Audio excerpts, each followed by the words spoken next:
Fala pessoal, estamos começando mais um episódio aqui do Influência com Sotaque, esse podcast que eu amo, porque eu aprendo muito, trago pessoas que eu sempre acompanhei, sempre tive muita admiração, e dessa vez está sentado aqui um dos caras que é realmente uma grande referência no mercado publicitário, Fico Meirelles.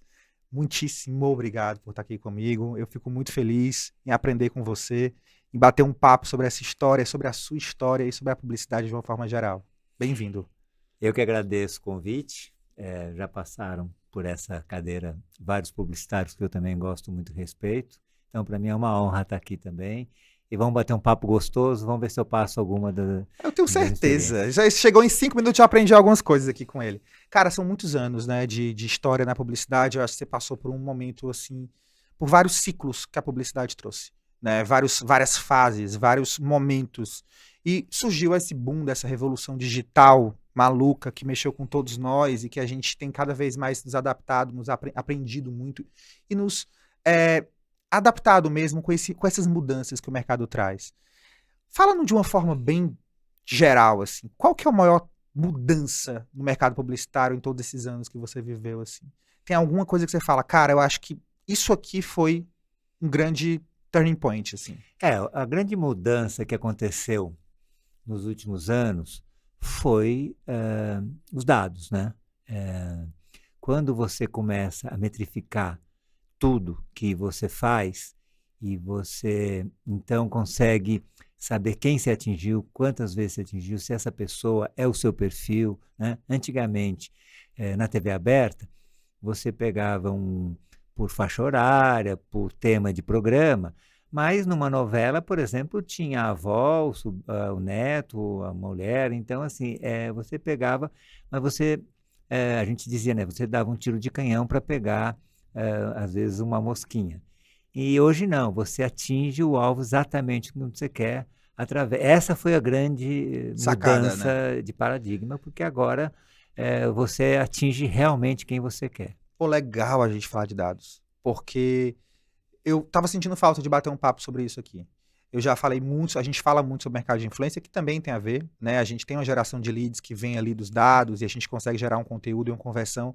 Mas no começo do ano, no ano passado, eu fui para Nova York e a gente falou muito disso na NRF, muito. É realmente uma tendência muito forte, o data, né? Esse trabalho dos dados. E tem uma frase que me marcou, que é que tem muita gente que tem um bando de dados e muita gente tem um banco de dados, né? E isso fala de muito do que a gente quer falar, porque muita gente tem um banco de dados, mas a maioria tem um bando de dados. E aí, realmente, você ter dados não é só sobre ter dados, é sobre o que eu faço com eles, né? Como que esses dados, eles de fato podem mudar? Como é que eu posso explorar melhor os dados que eu tenho? Eu queria debater um pouco sobre isso, assim, como é que você analisa hoje esse momento, quando a gente fala de dados, assim, vocês têm uma especialidade muito forte nisso, né? A gente tem até, nesses 17 anos, vocês se posicionam com a agência que faz as Big Ideas com Big Data, né? Eles andam juntos, né? E quais são os conselhos valiosos que você daria para utilizar um banco de dados com êxito? Então, você vê, hoje na agência a gente tem 3 cientistas de dados. Alguns anos atrás eu não imaginaria que precisaria contratar cientistas de dados, né?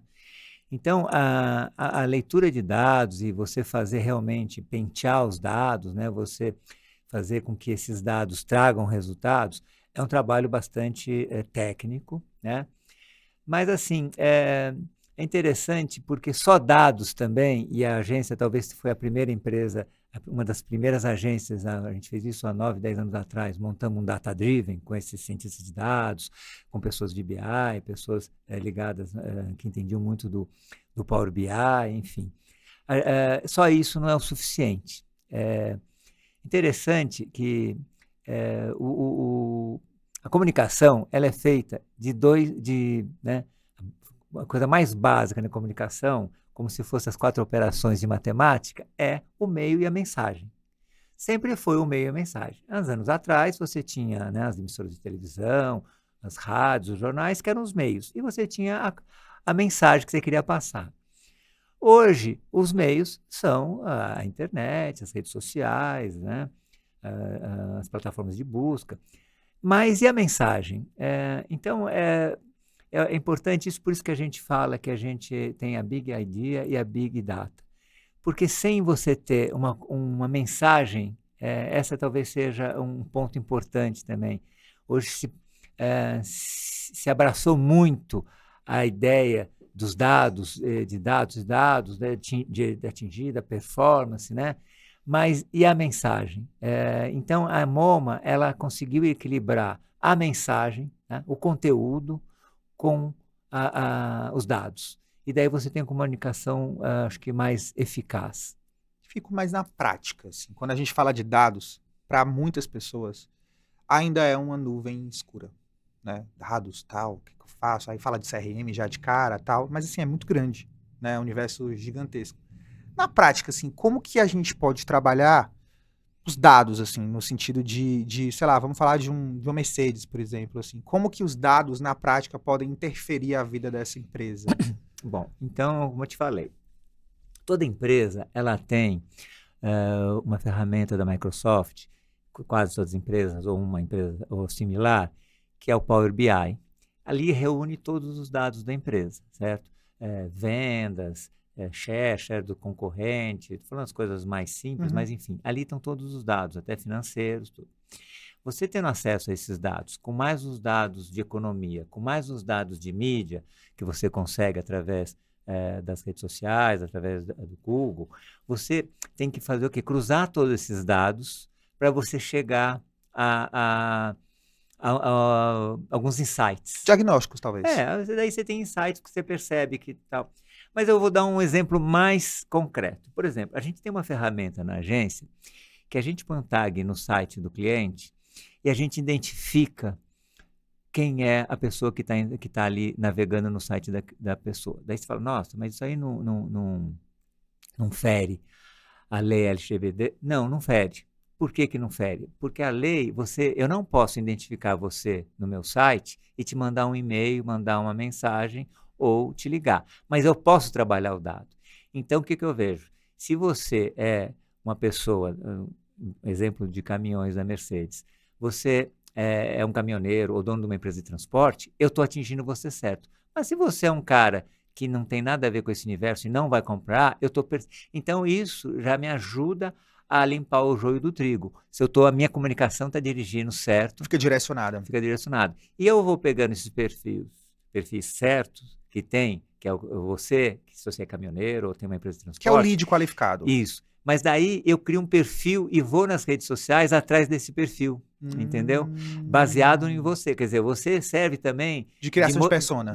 Exatamente. E daí essa é a ideia, entendeu? Porra, bem legal. Então, eu dando um exemplo específico, e o outro exemplo que eu dei é que você cruza muitos dados, por isso que é Big Data, né? Você tem um lake com dados, você cruzando, você acha insights para poder fazer campanhas. Pô, legal. Esse ano, vocês têm 17 anos de MoMA, né? Mas você tem no mercado publicitário mais alguns anos, né? Dentro desse universo. Você tem experiência. Na hora que você foi montar a sua própria agência, acredito que deve ter sido uma grande mudança de vida, né? Porque uma hora, quando você é executivo ali, isso vai ser realmente empreendedor, né? Onde você vai colocar a sua energia, o seu propósito para existir. É bem diferente. O que da tua experiência você trouxe, né, desses anos todos de publicidade há 17 anos atrás, no momento de fundar a MoMA? Bom, é interessante porque eu gosto de traçar um perfil, traçar um paralelo entre o publicitário e outros dois prestadores de serviços que têm muita importância na sociedade. É o médico e o advogado. O advogado, ele usa muito a jurisprudência, tá, para o caso. O médico usa o protocolo. Nesse caso dessa doença, o protocolo é assim. A gente usa também alguma coisa, a gente usa o case. E assim, um médico muito experiente, eu me lembro quando a minha filha era pequena, ela estava com uma doença, nada grave, mas enfim, eu levei ela num grande pediatra.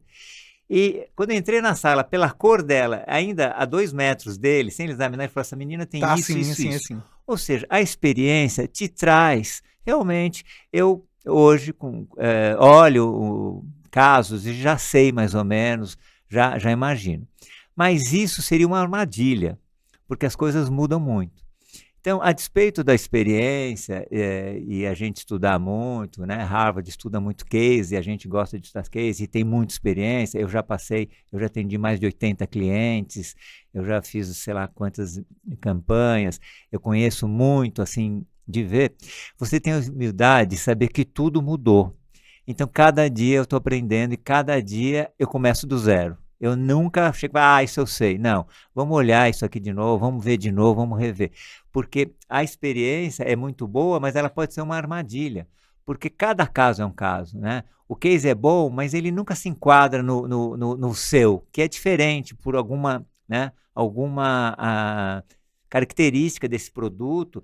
E o consumidor muda muito. Toda hora. Né? E marketing é consumidor, né? Nós somos publicitários, nós somos um pouco autodidata, antropólogos, sociólogos e psicólogos. Você ficar sabendo que o que ele realmente quer. E ele está mudando muito, o consumidor está mudando muito, essa coisa dos jovens. Os Gen Z agora, né? Querem menos automóveis, querem menos, né, patrimônio. Os jovens antigamente queriam um bom emprego, comprar uma casa própria, queriam um carro. E hoje os jovens querem experiência, né? Emprego fixo e tal. Mas querem muito mais experiência, né? Eu vejo que hoje, por exemplo, os bares estão muito mais cheios que as lojas de roupa. Porque quando a gente queria uma roupa, agora roupa ninguém está ligando muito, mas os bares estão aqui em Moema, no Itaim, na Vila Nova. Eu vejo que as pessoas estão preferindo gastar o seu dinheiro com experiência, com a vivência, né, de viajar, do que aquele patrimônio que você gostaria de fazer. Isso é interessante. Então, assim, o publicitário ele tem que ser muito atento. E todas as vezes que a gente achou uma possibilidade boa e acertou na comunicação, foi quando a gente foi escutar lá o cliente e a pessoa. Fico muito legal, porque falar sobre isso a gente está aprendendo todos os dias, né? E aquela história de, tipo, as pessoas mais inteligentes são aquelas que se permitem achar que não sabem de nada. Exatamente. Né? E que todos os dias elas podem aprender. Isso também não deixa de ser experiência. Sim. Isso não deixa de ser, na verdade, experiência que eu digo profissional. De você realmente ter uma experiência profissional. De você falar assim, cara, eu hoje sou um cara que eu tenho uma maturidade profissional de entender que eu aprendo todos os dias. E ouvir isso de você é muito legal, porque isso inspira. Eu, quando vim morar aqui em São Paulo, eu senti um pouco de dificuldade. A gente sabe que o mercado publicitário tem suas particularidades. E, às vezes, existem muitos olhares preconceituosos, xenofóbicos e de vários pontos estruturais que a gente precisa quebrar. E, por exemplo, eu, como nordestino, sentia muita dificuldade das pessoas entenderem, será que esse cara sabe mesmo? Será que ele é realmente bom? E a gente tem que se provar. Sim. E ouvir isso de uma pessoa que é uma referência é tipo, porra, vamos olhar e vamos entender que a gente só sabe que a gente não sabe de nada. Exatamente. E que todos os dias a gente tem que aprender. Quanto né? mais você sabe, mais você quer acha saber. Que não sabe. Não, mais você fala, não sei nada. Não sei nada, né? Todos os dias eu tô aberto para aprender. É. Porra, que aula. Hoje, como é que você avalia o mercado da publicidade? Então, eu acho que não estão sabendo trabalhar as redes sociais. As redes sociais, elas são um veículo maravilhoso porque você pode conversar, né? A gente escuta em qualquer seminário aí de storytelling, mas não estão fazendo. O que eu quero dizer com isso? Por exemplo, eu vou pegar um cliente, tá?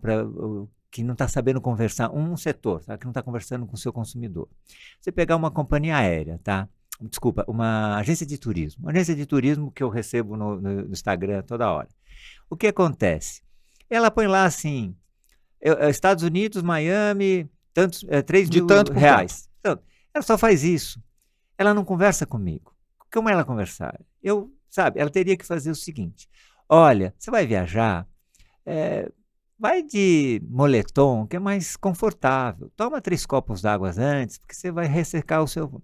Usa uma meia elástica, porque o comandante e o copiloto usam meia elástica, porque pode ter uma trombose. Ou seja, você dá dicas, tá? Você conversa, daí você começa a gostar dessa companhia, você começa entendeu? Interagir com ela, e daí você vira cliente. Então, a persuasão é a grande meta do publicitário, né? Eu sempre falo, conquistar uma pessoa, vou falar no meu caso, conquistar uma namorada quando era jovem, você não chega lá e fala assim, oi, tudo bem? Eu sou formado pela GV, eu ganho tanto, eu sou um bom partido. Ótima comparação. Você tem que persuadir, você fala, vamos no cinema, vamos tomar um sorvete, daí você Criar fala de desejo. música. Você criar desejo. Mas mais do que criar desejo, quer dizer, é através da Formar uma persuasão. comunidade, né? Então, e a agência de turismo, algumas até fazem, porque você não vende passagem, você vende sonho, que é conhecer tal país, tal experiência. Então, ser mais, você ir lá, quer dizer, mostrar como você... e elas ficam vendendo passagem. Então, eu peguei esse exemplo da agência de turismo, mas posso pegar de banco, posso pegar de indústria automobilística, que eu acho que pode melhorar, porque também fica vendendo só o carro, o design, a performance do carro, quando tem muito mais coisas, né? O carro te representa muito mais, né? Então, é isso que eu acho. Hoje, a propaganda, eu acho que as empresas e as agências não estão conseguindo ter essa conversa com Público final. o público final. Eu tava ontem no evento da Magalu. Eles estavam falando coisa que me chamou muita atenção, assim, porque eles têm a Lu, né, que é a influenciadora deles e tal, falando justamente sobre a construção de comunidade, que cada vez mais as marcas, elas precisam ser influenciadoras, e não só a rede social, ela deixa de ser uma vitrine de vender produto, e ela passa a ser um canal de comunicação, de Claro, diálogo, e de claro. construção de comunidade, né? Tanto a gente tem um trabalho muito legal com a marca de café, das maiores marcas de café do Brasil, e a gente chegou até a dividir a rede social por editorias. Cara, café gosta de falar de quê? É o momento de relaxar, é atividade física, é viagem, é cultura, é gastronomia. E aí as editorias têm vários personagens de influenciadores para criar um conteúdo naquela editoria e conseguir falar com aquele público. É muito interessante quando a gente entende que a rede social, ela deixa de ser uma vitrine e ela começa a ser um canal de conteúdo, De né? conteúdo, de comunicação, E como de provoca conversa. a equipe para isso? Como que provoca o dia a dia para a MoMA e para a empresa entender essa essência de cultura? É muito na gestão, né? Também varia muito, né, de cliente para cliente. Tem cliente que entende mais isso, como você citou um agora, que daí tudo bem, você pode propor. E tem cliente que ainda É resistente, né? a agência é uma ferramenta, certo? Ela cada cliente vê a agência de um jeito, essa Sim. que é a verdade, entendeu? Então, assim, tem clientes mais abertos, clientes mais fechados, entendeu? Clientes que têm algumas convicções que você tem que ir aos poucos, lógico que recomenda tudo, mas a agência, de novo, é que nem médico, né? Eu sou um médico, vai um cara lá que está pesando 120 quilos, fuma, e continua comendo gordura e não faz exercício, o seu papel é limitado, quer dizer, eu não estou dizendo que um cliente seja assim, mas o que eu quero dizer é que você recomenda, ó, você precisa de emagrecer, você precisa fazer um pouco de exercício, você precisa parar de comer, você precisa parar de fumar, mas é limitado Claro. a sua influência. A agência é muito limitada à influência, essa que é a verdade. Alguns publicitários não gostam de reconhecer porque acham que... Mas a verdade é que você recomenda, mas você não pode obrigar aquele meu cliente, então parar de tem que emagrecer. Ó, volta aqui só quando você tiver com 60 quilos, parar Óbvio de que não. fumar. Você vai aos poucos Trabalhando. trabalhando ele e Dentro da conforme... limitação. Exatamente, do relacionamento e vai. Graças a Deus eu tenho bons clientes que nos escutam bastante, são clientes antigos da gente, que a gente tem um bom relacionamento e que a gente faz. Mas eu também respeito a dor do cliente, porque o cliente tem as suas necessidades de venda, as suas necessidades de metas, entendeu? Também eu não sou o rei da verdade, mas existe uma conversa para a gente chegar e a gente recomendar. Fico, a gente está falando aqui de publicidade, mas quando a gente voltava lá para trás, o tradicional era muito mais fácil de chegar em todo o Brasil, né? Você colocava um VT na Globo, todo mundo estava assistindo e pá, fazia realmente um trabalho ali que atingia toda a massa. Hoje em dia a gente vê essa dispersão, né, dos veículos, né? Nem todo mundo mais está na TV, a gente tem um monte de gente no streaming, a gente tem os dados aí para encontrar uma outra forma de comunicação, rede social, YouTube, out of home, que está mudando também o formato de se comunicar aí nas mídias off, muitos eventos, muitos festivais.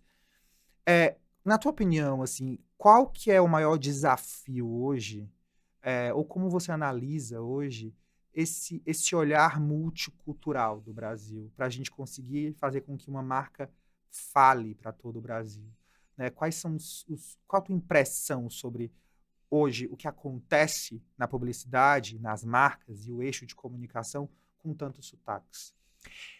Essa é, na verdade, o marketing, um produto, uma categoria, ela tem um constante trabalho, ela tem uma evolução, né, de segmentação.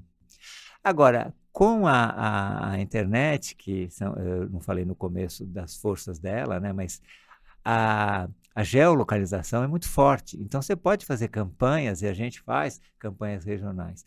No Big Data, que a gente falou que a gente faz, que a gente cria insights, a gente começou a fazer muito regional. Por quê? Porque caminhão mexe muito com o Brasil todo, e a agricultura também. Então, a gente via que em Sorriso, por causa da soja, em tal região, tal caminhão, funcionava. A gente fazia uma micro campanha lá. Depois, em Gramado, região, tinha alguma coisa. Então, assim, a gente fez muitas micro campanhas geolocalizadas, que era muito interessante, porque a gente pegava e aquele cara daí ele era atingido. Ele era impactado, né? Impactado, e ele ficava, porque ele estava falando, a gente não estava falando, você que está aí em Sorriso e tal, e vai desembarcar com soja, você sabe que você... A gente está vendo muito isso acontecer também, né, dessas campanhas geolocalizadas, mas usando influenciadores regionais, que trazem o sotaque. Sim. Porque existe hoje muitas campanhas que acontecem com aquela peça publicitária, né, com aquele vídeo, ou até com os KVs mesmo, que são todos nacionalizados, né, o nacional é um só. Hoje a gente está vendo muito trazer o influenciador ali de Sorriso, grava o vídeo dele, e muitas vezes esse influenciador nem precisa ter audiência, porque você pega o material dele, que é um puta criador de conteúdo, e você coloca dinheiro em mídia patrocinada, geolocalizada, e chega para aquela galera com o sotaque daquela região. Essa capilaridade, assim, que tá dando esse brilho, assim, da gente conseguir encontrar aquela pessoa de Sorriso, aquela pessoa do interior, e essa pessoa conseguir, através da mídia geolocalizada, chegar.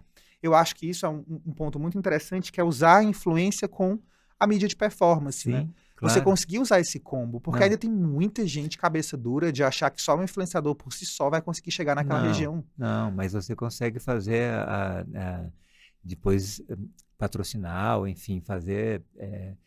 E o micro influenciador é importante. Muitíssimo. Às vezes o cara tem 5 mil, 10 mil ali na região dele, já é importante. É melhor do que um de 1 milhão que não chega naquela região. Que não chega lá. É sobre a expectativa do que o cliente quer atingir, né?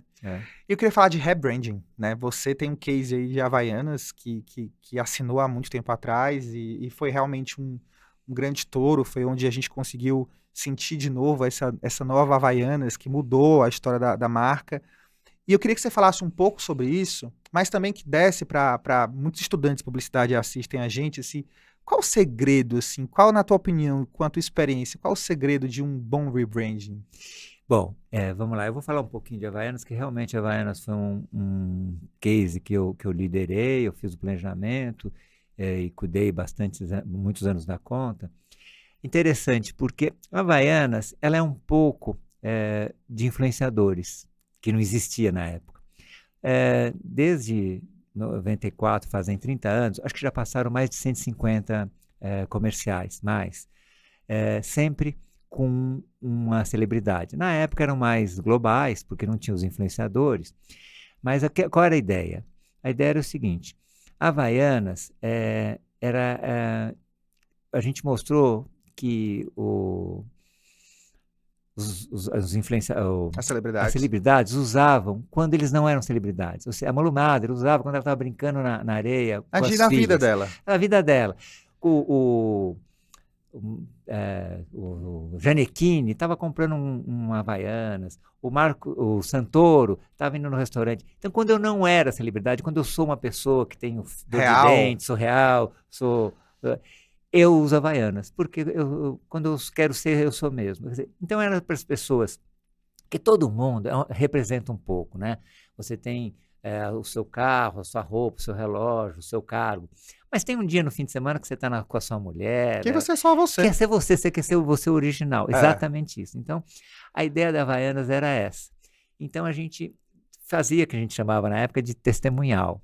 E o testemunhal era exatamente um influenciador falar.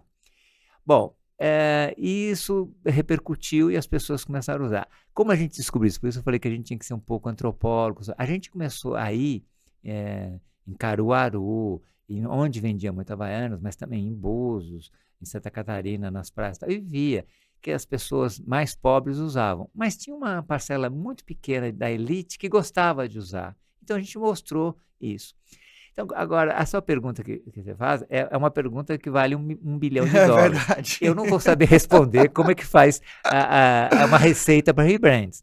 Na época eu brincava que eu falava que existiam só 3 marcas no Brasil que usam de A a Z, do Antônio Miro de Moraes, que era o mais rico do Brasil na época, mas coitado, hoje em dia ele é falecido, mas do Antônio Miro de Moraes ao operário dele. Só 3 marcas eu falava que usavam. Era Havaianas, que todo mundo usava, a Globo, que todo mundo assistia, e Coca-Cola, que todo mundo tomava. Eu não lembrava de mais nenhuma, porque a segmentação, como eu falei, ela impõe. Hoje, a Globo está mais, vamos supor, a TV aberta ainda tem classe AB, mas ela está um pouco mais para popularizada, porque a elite foi um pouco mais para a TV a cabo e para os streams, né? E os jovens também. E jovens. Além da polarização. Além da polarização. Então, a segmentação sempre impõe. A Coca-Cola eu acho que ainda continua sendo porque a despeito... Não para a saúde. Então, mas a despeito de toda a onda né, de saúde, as vendas dela continuam altas. Verdade, isso é verdade. Eu não tenho tomado muito mais, já tomei muito mais, mas porque hoje tomo mais água, mais, enfim. É um fenômeno. Mas, assim,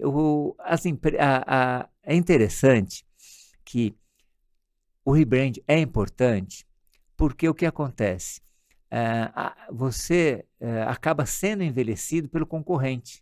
Quando você tem uma marca e vem um concorrente e lança um produto, ele te envelhece. A Pepsi tentou fazer isso, era um case importante, mas ela começou a tentar envelhecer a Coca-Cola até... Tipo, eu sou o novo cool, né? Até teve um começo bem sucedido, depois não. Eu nunca tinha pensado que o concorrente ele pode envelhecer você. Ele geralmente envelhece. Eu vou contar um caso meio antigo, mas é bem simbólico. Tinha uma marca de absorvente interno no Brasil que chamava... Tem, né? OB, da Johnson & Johnson. Eu não sei se ainda é da Johnson & Johnson. E daí veio uma marca americana chamada Tampax e fez um comercial que diz assim, incomodada ficava só a avó. E ela envelheceu. Por acaso eu atendi as duas, eu atendi a OB, e a gente fazia pesquisa, e as jovens falavam assim, não, eu uso Tampax, a minha mãe usa OB. Caraca. É muito interessante Que isso. Legal essa comparação. E a Tampax ficou da jovem, e a coitada da OB não tinha nada a ver, estava no lugar dela, mas a outra envelheceu, entendeu? Então é interessante como o seu concorrente vem e te envelhece. Então, você fala do rebrand, o rebrand é o seguinte, é uma constante... É a nova onda para não se deixar envelhecer. Você é uma constante, quase que paranoia, o Roberto Tivita falava, só os paranoicos sobrevivem, é uma paranoia de você constantemente estar preocupado em renovar. Tem um caso interessante de rebrand, mas daí você vê, não trocou de dono. As marcas de luxo francesas, Louis Vuitton, Chanel, Dior, todas mudaram de mão, foram para o grupo LVMH. E ele sim fez um rebrand e todas estão valendo mais. Porque tem um livro até interessante do Louis Vuitton, é de 1840, o Louis Vuitton, o seu Louis Vuitton, depois para o filho. E a marca está aí até hoje, e outras marcas, né? Então, é interessante que é um rebrand, mas é um rebrand que daí o outro pegou e falou, não, eu vou fazer diferente. Mas tem marcas aí centenárias. E é muito engraçado ver, por exemplo, marcas centenárias de moda falando sobre isso, né? Que elas vivem todas ali aquela briga de se reinventar e de ser cada vez mais jovem, né? Jovem no sentido de desejo de marca. Eles estão entrando agora muito forte com o rap, o trap, os MCs, e isso é muito legal. Porque antigamente era quase... Você não imaginava que essas marcas falariam com esse público, porque eles entendiam esse público como um público distante. E hoje eles abraçam, porque o mundo abraça. Exato. Porque o mundo deseja, porque o mundo quer. Né? É muito sobre esse olhar do comportamento de consumo, de ser curioso. Né? De você falar assim, o que as pessoas estão ouvindo? O que as pessoas querem? Quem são os novos ídolos? Quem são as pessoas que a gente tem que trazer? Né? Essa vigilância constante que você tem que estar atento, né? de uma forma para não deixar a sua marca, porque realmente, se vocês não se aproximar desse público, que hoje é um público que tem uma voz forte, que tem uma presença forte na sociedade e que está aí, você vai envelhecer. Então, é exatamente isso. Olha, você vê que engraçado. A Mercedes, eu tive já a conta da Mercedes Automóveis, uns anos atrás, e eles fizeram com um rap, há 8 anos atrás, uma campanha. E nós fizemos com a Coral Car aqui. Nós fizemos uma campanha que foi bárbara e fez um sucesso. Ela, na época, era uma pessoa bastante distante do mundo Mercedes, mas foi um sucesso. Então, assim, você tem que realmente estar atento e não deixar cair, sabe? Porque, assim, as empresas e é clássico, né? As empresas que sofreram e acabaram saindo do mercado foram aquelas que acharam que estavam soberanas e que não iriam nunca, né? Blockbuster, Kodak, várias. Mas tem casos assim até mais interessantes perto que você fala assim, pô, sabe, não quis, ficou com medo de inovar, né?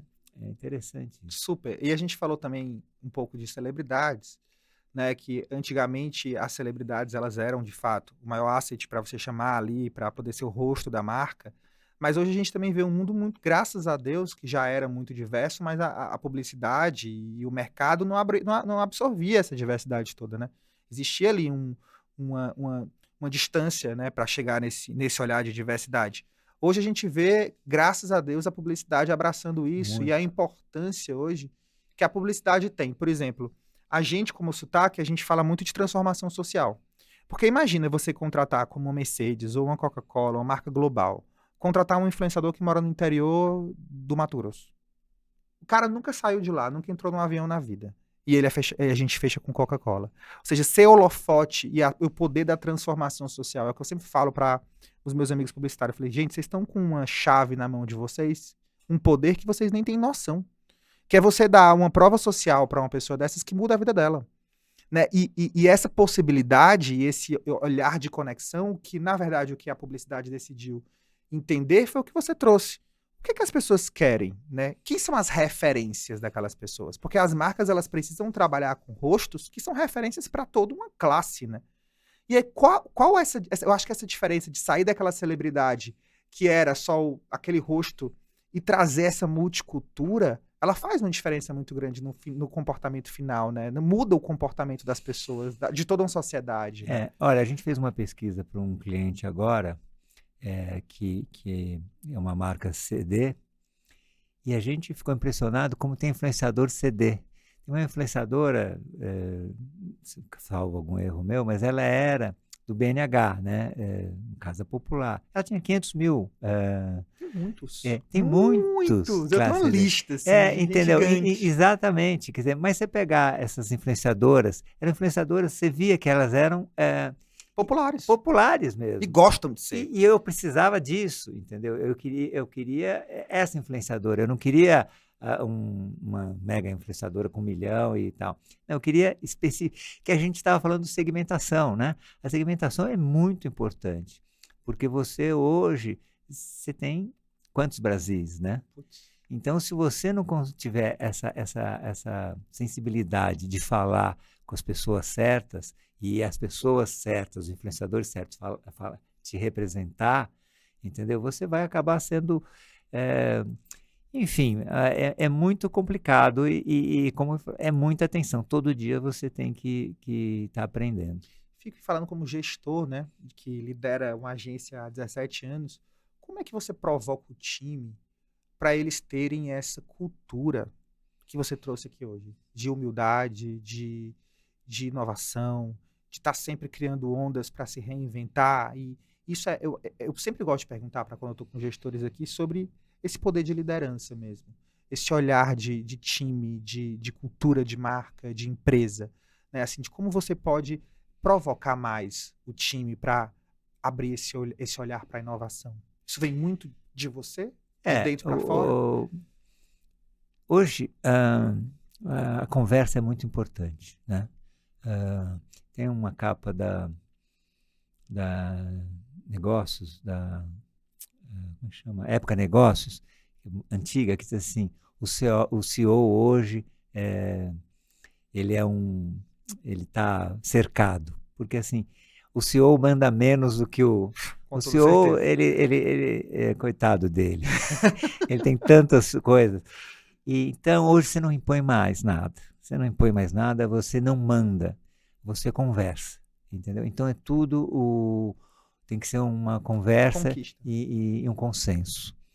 Eu tenho um sócio que eu converso bastante com ele e tal, e eu sempre falo para ele, não, é, eu convenço você porque eu sou mais inteligente que você. Estou brincando. Mas eu falo para ele, não, se eu tenho argumentos melhores, e isso é com todos os funcionários da agência, todos os colaboradores. A gente conversa muito, tá? Conversa muito de igual para igual. Essa é a grande mudança também. Não tem mais aquela... Eu trabalhei nas grandes agências, né? E tinha uma brincadeira que falava, não, tem que fazer isso porque o dono queria. Tem que fazer isso porque ele quer assim. E a gente fazia. Hoje não tem mais isso. Hoje você tem que mostrar para a pessoa, convencer de igual para igual. Quase que não tem mais chefe. Assim. Verdade. A gente já falou muito sobre, a gente já deu muitos conselhos aqui, você já deu muitos conselhos, mas eu queria encerrar com um conselho que você daria para quem está fazendo faculdade e fala assim, eu quero ter uma grande agência no Brasil, eu quero atender grandes contas. O que é que essa pessoa precisa ter hoje para chegar nesse lugar? Olha, de novo, não tem receita pronta, tá? Eu acho que você tem que ter, e quem teve agências, as grandes agências, eu trabalhei com todos os publicitários que tiveram agências, porque antes de eles montarem, trabalhávamos juntos na DPZ, na Talent, na UMAP. É uma coisa você ser muito determinado. Você ser muito determinado. A outra coisa que eu aprendi cedo, você não ligar de receber um não. Eu conheço um publicitário bem sucedido, que um dia ele falou assim para mim, eu conheço todas as recepções de São Paulo. Eu falei, como assim? Ele falou, eu já fui em todas as recepções. Eu ficava lá esperando o cara me atender. Então, assim, você receber não quer dizer nada. Você também receber uma contrariedade, um problema, também não faz. Porque, assim, além do mercado ser muito competitivo, ter muita gente boa, então você vai ter que ter muita gente concorrendo com você atrás do mesmo objetivo. Você tem um país que é muito inconstante. Coitado do Brasil, nem teve culpa da Covid, mas você teve a Covid, você tem crise cambial, você tem crise, tem Política recessão, também? tem política, uma política que está complicada. Então, você tem que ter assim uma determinação muito forte. Nada te impedir, tá? Eu gosto muito de esporte e é mais ou menos parecido com você ser bom no seu esporte. Vou pegar um exemplo aí que está bastante em voga, o Djokovic, né? O próprio Rafael Nadal, eles têm uma determinação muito grande. Então, eles conseguem vencer todos os obstáculos de contusões, enfim, para conseguir. Então, várias pessoas, né? Eu vejo todo dia empresários bem-sucedidos em outros ramos que vieram de uma cidade pequenininha do interior do Mato Grosso, que vieram de uma cidade pequenininha, né? Ceará. Do Ceará, vieram como você, que é um cara bem-sucedido. Enfim, a gente tem que não aceitar os obstáculos, sabe? Tem esse obstáculo, tudo bem, não tem esse obstáculo, eu vou.